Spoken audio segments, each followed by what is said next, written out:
ankstyvos stadijos ir ypatingai ikivėžinės gimdos kaklelio būklės jokios simptomatikos neturi. Moteris gali visiškai nejausti jokių simptomų, todėl labai svarbu yra profilaktiniai tikrinimai.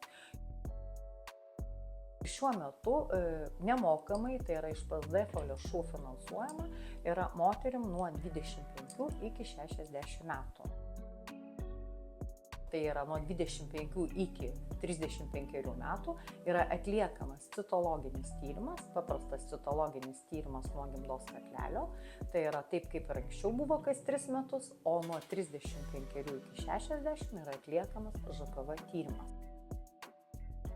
Jaunesnėm moterim kas 3 metus, vyresnėm kas 5 metai ir negalima pasakyti, kad aš vieną kartą atlikau ir jau viskas yra tvarkoje. Reikia atsiminti, būtinai susižinoti tyrimo atsakymus ir periodiškai tuos tyrimus kartoti.